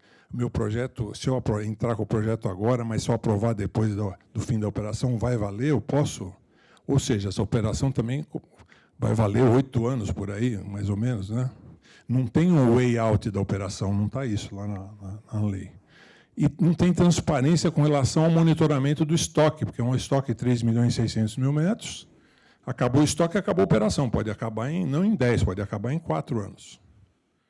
E nós já vimos isso, quem é mais antigo aqui, lembra dos estoques de potencial que tinha na cidade, e era um monitoramento nada transparente, ninguém estava preocupado com isso. Um belo dia, acho que foi a Cirela, que foi a premiada, que os caras falaram para ele assim, olha, eu estava aprovando, acabou o potencial, mas como assim? Não, o seu projeto não dá mais para fazer. Por quê? O potencial aqui desse distrito acabou. Então, esse é um outro problema que eu acho complicado. Viabilização das ações do Pio Central. Na minha opinião, né, eu acho que a gente tinha que ter, para viabilizar qualquer tipo de revitalização de centro, preliminarmente, estratégia para diminuir morador de rua, programa de uso e operação de praças que sejam satisfatórios, estratégia de suporte e estímulo ao pequeno comerciante e prestador de serviço e segurança. Quer dizer, tolerância zero para crime com violência às pessoas. Se não tiver isso aqui, não vai andar. Tá certo, tem um monte de incentivo aí, mas é muito difícil rodar sem essas questões preliminares. Eu tenho certeza que o prefeito e a prefeitura estão preocupados com isso, mas eu acho que a gente precisa pensar nisso. Olha, isso aqui, um programa para uso e operação dos parques, espaço público, está dentro do Pio Central, é uma coisa que a gente olha lá, lê, tá, os outros não estão. Então, isso eu acho um problema. Princípios para a reabilitação, aquelas ações preliminares, né? Princípios. Primeiro, conscientizar todo mundo sobre esse processo. Mais ou menos, né? Acho que assim, a opinião pública em geral não está tão conscientizada. Ter uma estratégia global para a revitalização do centro. Nós não temos. Ações incrementais. Como é que funciona isso? Quando vai ser? Aonde? Qual é o cronograma? Quanto custa? Também não tem. A região tem que ser multiuso e multifuncional, de alguma forma existe esse incentivo. Diversidade populacional, mais ou menos. Parcerias público-privadas, está previsto. E requalificação dos espaços públicos. Está previsto, mas isso é fundamental. Fundamental. Então, a gente tem... Isso aqui eu acho que está previsto no plano e o resto está ainda devendo, né? Então, eu quero centrar um pouco, já estou terminando aqui, a requalificação dos espaços públicos é a alavanca para a transformação, efetivamente, né?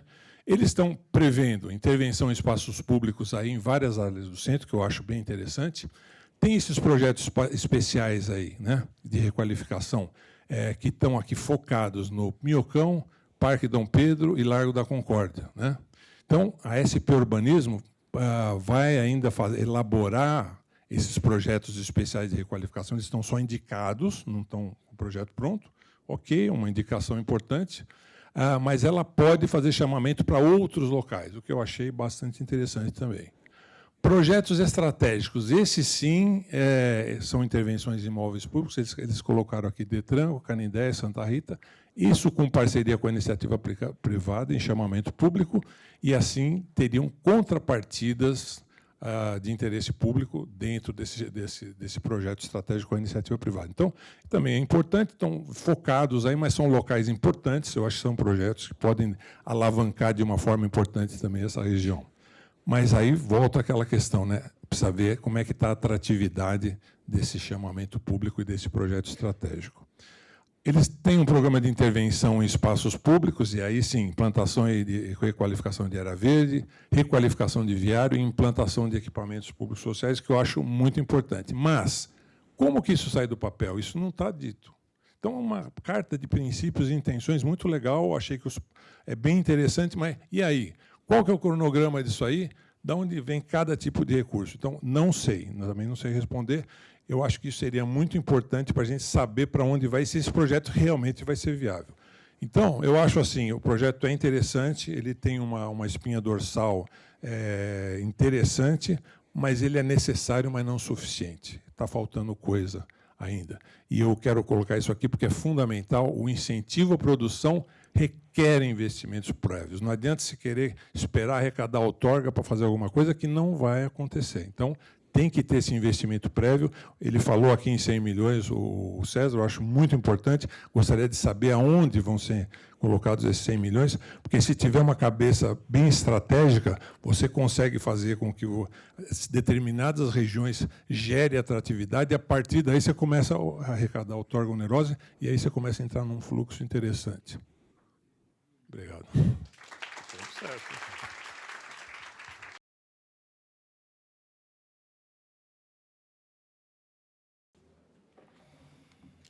Obrigado.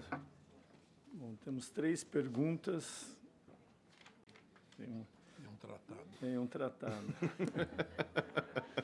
Bom, vou começar aqui, tem uma de retrofit, essa é para mim. Vou começar aqui pelo... vou ler aqui, vamos ver para quem que a gente direciona.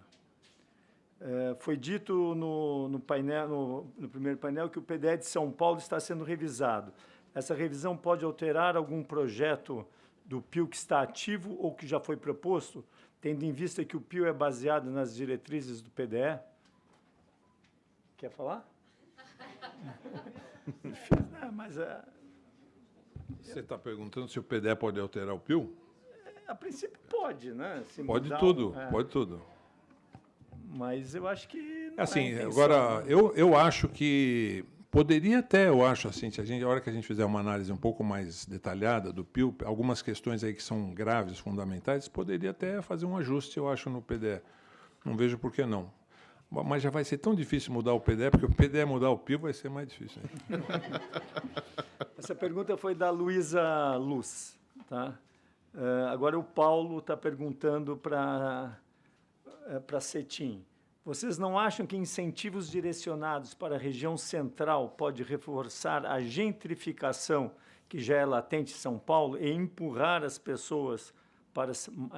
mais as pessoas para as periferias?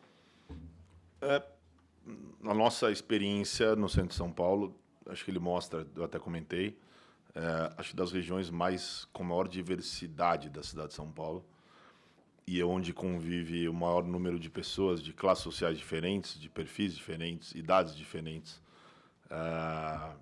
E eu acho que todo mundo quer morar no centro de São Paulo.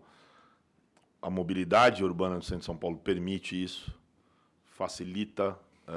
A gente tem nos nossos empreendimentos gente que morava no extremo Zona Leste, vai morar no centro de São Paulo para ganhar tempo. Então, eu não acredito nisso. Eu acho que, inclusive, e isso era até uma provocação que ia fazer, aproveitar o PIO Central, que está sendo revisto, por que não incentivar aproveitamentos mais altos para empreendimentos que façam dentro do mesmo projeto HIS, por exemplo, né? Ou uma outorga, por menor que seja, zerada, por exemplo, né? Porque eu acho que no centro de São Paulo, pela diversidade de morador, eu acho que esse tipo de problema a gente não teria de forma alguma. Bom, vou agora fazer uma aqui para o... da Mariana, o tratado, é da Mariana Moro, da Flávio Gasperini.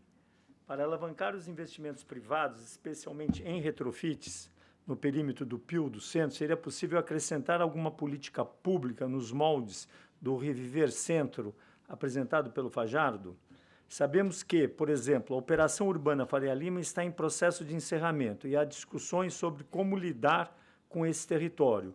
Por que não estimular retrofits no centro em contrapartidas para investimentos e bonificar o investidor com 100% da área construída, sem pagamento de outorga na região da Operação Urbana Faria Lima, supondo que a operação com CEPAX já esteja terminada?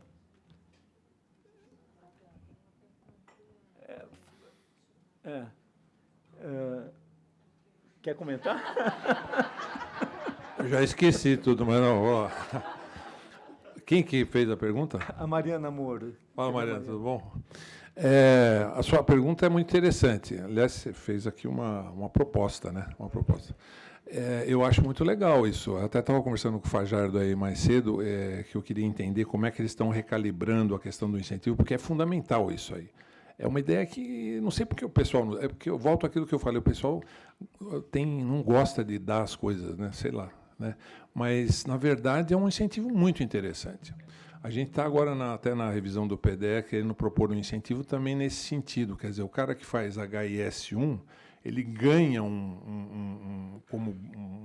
uma certidão que ele pode vender para o cara usar na Faria Lima, incentivando ele a fazer HIS. Incentivar o cara a fazer coisa no centro, por que não? Quer dizer, eu acho que é fundamental essa questão do incentivo. Eu acho que eu vi, até pelo que eu mostrei para vocês, a parte de incentivo aqui nesse pé é muito pobre ainda. Se a gente quer revitalizar efetivamente, eu acho que a gente tem que caprichar mais nessa questão do incentivo. Então, eu acho que... Depois quero falar com o Washington aí para entender a calibragem que eles estão fazendo lá, porque realmente é muito importante isso. Bom, tem uma aqui para o Pompeu, que essa aqui Fígado.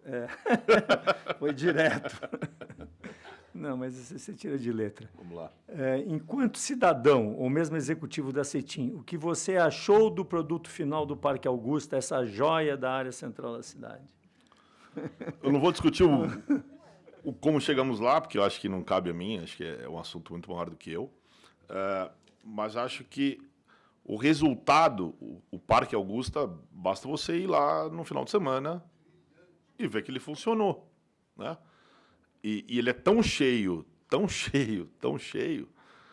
que mostra, mais uma vez, a demanda que existe de serviços públicos de qualidade para o centro de São Paulo e o quanto faz falta um parque, uma praça, porque no parque a pessoa está com segurança, a pessoa entra, senta, é incrível, assim, para quem já teve oportunidade, vá. O Parque Augusta, eu não tenho dúvida que é um dos legados da CETIM, independente dos porquês, mas é um dos legados da CETIM para a cidade de São Paulo. Bom, o Caio Marim colocou Eduardo Bernardes. É um misto, cada um responde os dois, então. É meu primo? Está o Caio ali, que é diretor das BEA. Visto que 80% dos compradores são investidores, qual a taxa de ocupação dos imóveis e o que deve ser preciso para incentivar a ocupação? Posso responder?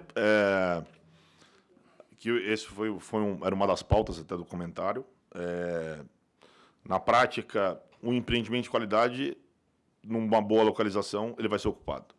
Então, acho que esse é um dos pontos mais importantes. Esteja ele no centro ou em qualquer outro lugar. Então, se você tem um empreendimento com área de lazer bacana, com serviço de alta qualidade, ele vai ser fatalmente ocupado. Então, todos os nossos empreendimentos, lembrando que eles não são grandes investidores, hein? São pequenos poupadores que compraram e alguns alugam para usuários esse empreendimento. E são todos cheios. Se você for hoje, principalmente nessas datas, feriados, enfim, onde o turismo na cidade de São Paulo é muito forte, você provavelmente não vai conseguir encontrar apartamento disponível numa plataforma de locação, por exemplo. Finalizou? Sim. Vou aqui, o Alberto Alves, BR Retrofit. O Alberto está ali. Pergunta: com as alterações recentes na legislação, é possível alterar o uso de comercial para residencial? Por exemplo, com quórum de 2/3 e não mais unanimidade. E as fachadas nesse edifício, ainda é necessário a unanimidade para reformá-las, alterá-las, retrofitá-las, ampliá-las ou modernizá-las? Bom, aqui tem duas questões, né? Tem a questão que diz respeito ao Estatuto e Convenção do condomínio, que trata de unanimidade, de quórum legal e que, em última análise, o que vai definir a possibilidade de mudança de uso ou não, né? Você pensando em termos de condomínio. Agora, independente disso, a categoria de uso ela é passível de ser alterada de um residencial para um comercial ou vice-versa, em qualquer local da cidade. O que ocorria até então, e agora, digamos, com essa legislação no centro, é que quando você faz essa alteração e faz um retrofit, se você vai pagar a outorga onerosa a respeito desse coeficiente de aproveitamento a mais que estaria sendo requalificado ou reformado. No caso do PIO e do Requalifica, isso já é tratado de uma outra maneira. Tá? Não sei se respondi. Aí tem uma do... A da Larissa. Cadê a Larissa? Larissa Kruger.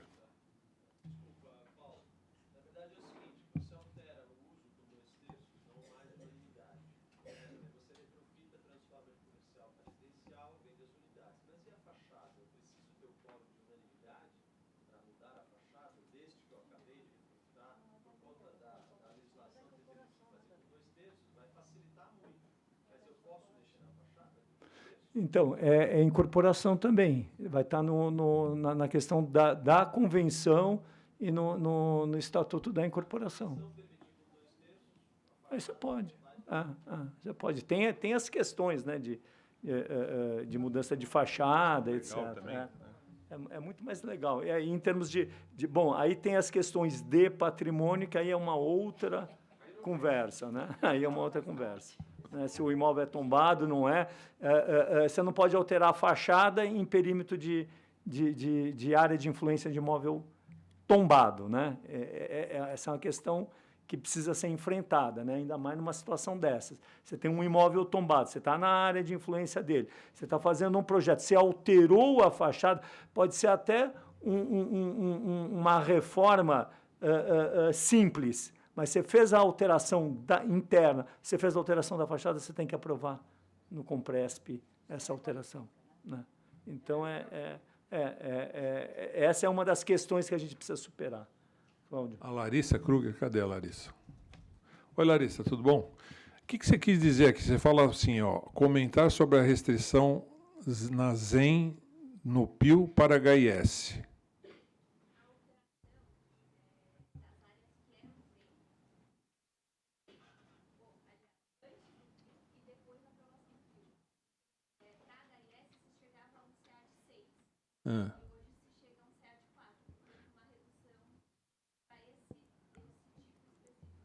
Então, isso é um dos pontos negativos do projeto, né? Eu acho que até essa questão do HIS é bem estranho, né? Você pega, por exemplo, minuta do PDE, está propondo aumentar a outorga onerosa para HIS 2.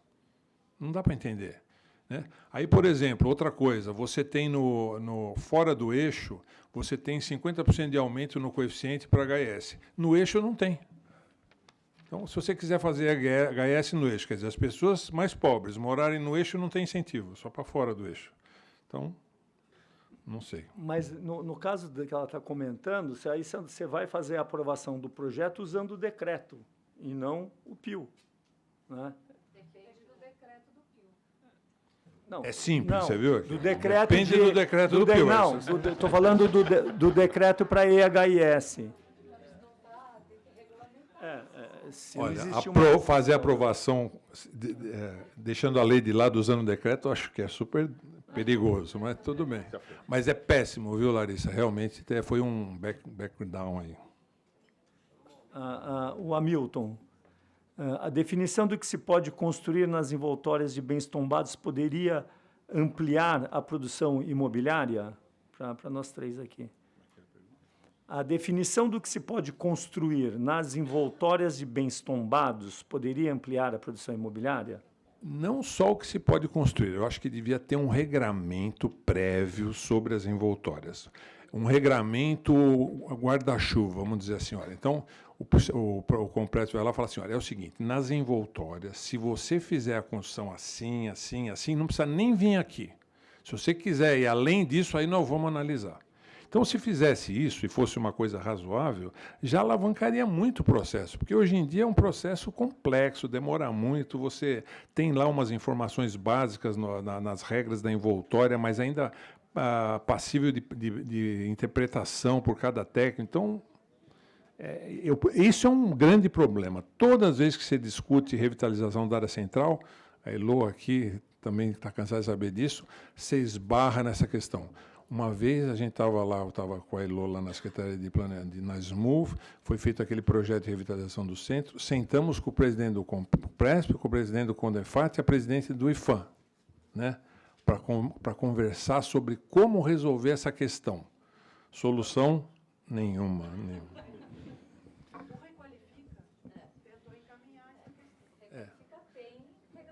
Então, eu acho que esse é o caminho, e a gente tem que ir muito mais profundamente nessa questão, porque quanto mais profundamente a gente for nessa questão, mais nós vamos, vamos dizer, estimular as construções no centro. Sem dúvida. Bom, tem uma do Fajardo aqui, vamos ter que fazer, né? Já estava lá pedindo para esgotar.